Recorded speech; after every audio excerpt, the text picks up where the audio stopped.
Have you ever pondered over the motivations and philosophies that underlie the Red Pill movement and the Men Going Their Own Way, or MGTOW initiative?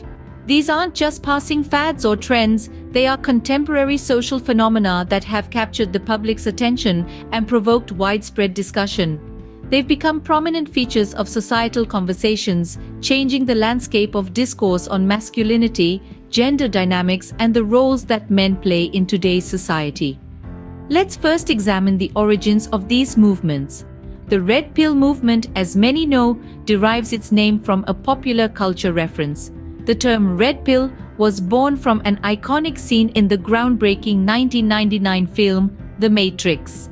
The protagonist of the film, a man named Neo, is given a choice between a red pill and a blue pill. The red pill represents the harsh, often unpleasant truth, while the blue pill stands for blissful ignorance, a refusal to confront reality. This metaphor from the world of cinematic fiction has found a new life in modern socio-political discourse, symbolizing a conscious shift away from mainstream societal perspectives, specifically those concerning gender dynamics. The Red Pill philosophy places a strong emphasis on men's rights and issues. It encourages men to reject societal norms that seem to favor women or marginalize men. This is not to say that it negates the struggle of women or other genders, but rather, it focuses on highlighting the plights and challenges that men face in a society that often overlooks them. The movement has been termed as a wake-up call for men, a call to face reality, however harsh it may be, and to stand up for their rights. On the flip side, MGTOW, or Men Going Their Own Way, is a lifestyle choice, not merely a philosophy. It urges men to prioritize self-ownership and personal sovereignty. MGTOW essentially promotes the idea of men freeing themselves from societal expectations that appear to be oppressive or restrictive. Traditional roles such as marriage and fatherhood, which have long been considered pivotal to a man's life, are put under the microscope and reassessed. MGTOW encourages men to look beyond these traditionally assigned roles and promotes the idea of men prioritizing their own interests, needs, and personal growth over societal expectations. Over time, these movements have evolved and adapted to changing societal dynamics. The Red Pill movement, for example, has branched out into various subgroups, each with its own unique interpretations and focus areas. Some concentrate more heavily on advocating for men's rights, others on pickup artistry, while some subgroups even delve into darker territories, promoting misogyny and extreme views on gender roles. Each subgroup within the Red Pill movement represents a different facet of the overall philosophy, but all are united by the common thread of prioritizing men's rights and shedding light on the ignored or often overlooked issues men face. MGTOW, meanwhile, has seen a significant growth in popularity, particularly in online spaces. It has developed its own vernacular and philosophies, terms like gynocentrism and hypergamy being widely used within the community. These terms reflect the movement's focus on challenging traditional gender roles and societal expectations of men. MGTOW has become more than just a movement.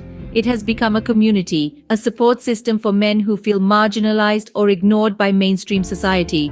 Despite being controversial and often misunderstood, MGTOW continues to attract a following, with men searching for alternatives to traditional societal norms and expectations. The movement isn't without its critics, and it clearly represents a significant shift in the perception and understanding of masculinity and gender roles. The debate about it is far from settled, and it continues to be an evolving conversation about masculinity in the 21st century. Have you ever pondered over the motivations and philosophies that underlie the Red Pill movement and the Men Going Their Own Way, or MGTOW initiative? To summarize, the Red Pill movement and MGTOW are complex and multifaceted phenomena. They represent a broader societal dialogue, a counter-narrative, if you will, to the mainstream discourses surrounding masculinity, gender roles, and societal norms. These movements, while often viewed with skepticism or outright criticism, speak to a significant portion of the population, namely men who feel marginalized or disenchanted with the current societal norms. At the heart of these movements are men who feel seemingly invisible in a society that they perceive to be increasingly indifferent, if not hostile to their issues and concerns. This is a group of men who feel disenfranchised, sidelined, and, they would argue, unfairly demonized in a society that is rapidly redefining its concept of masculinity and gender roles. They perceive themselves to be on the receiving end of a society that is reckoning with its own deeply entrenched patriarchy and sexism. In essence, these men feel as if they are being forced to swallow a bitter pill, colored red by societal norms, expectations, and the sweeping changes in gender dynamics. That, they argue, is the red pill, the realization that they are no longer the privileged majority, but instead the marginalized minority. The Red Pill and MGTOW movements are often controversial. They are accused of being reactionary, of perpetuating toxic masculinity, and of being a haven for misogynistic views. Critics argue that these movements are nothing more than echo chambers for men who refuse to adapt to a more equitable society that demands accountability, respect, and equality for all genders. Yet it would be an oversimplification to dismiss these movements as mere reactionary outbursts. There is a complexity to these movements that demands attention and understanding. There are men who join these movements out of fear, anger, confusion, or a combination of all three. There are others who join out of a sense of camaraderie or a shared feeling of disenfranchisement. There are even those who join purely for ideological reasons, believing in a return to what they perceive as traditional masculinity. What is undeniable, however, is that these movements reflect a broader societal dialogue on the shifting dynamics of gender, masculinity, and norms. They reflect the anxieties, fears, and frustrations of a group of men who feel lost in a world that is rapidly changing around them. They reflect the unease of a society that is grappling with the consequences of its own patriarchal underpinnings. The Red Pill and MGTOW movements underline the need for a more nuanced and inclusive conversation about gender, masculinity, and societal norms. They highlight the fact that there is a vast spectrum of experiences, perceptions, and emotions when it comes to masculinity and gender roles. They call for a rethinking of the binaries that have long defined our understanding of gender and masculinity. These movements underscore the complexity of human behavior and societal trends. They highlight the fact that there is no uniformity in the human experience, that each individual navigates the world with their own unique set of experiences, perceptions, and beliefs.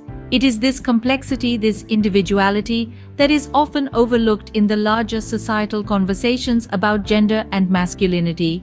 At their core, the Red Pill and MGTOW movements are a call for empathy, understanding, and respect. They are a plea for a society that recognizes the individuality and complexity of the human experience. They are a call for a more nuanced conversation about gender, masculinity, and societal norms. In conclusion, these movements underline the need for more nuanced and inclusive conversations about gender, masculinity, and societal norms, highlighting that there are always more layers to uncover when it comes to human behavior and societal trends.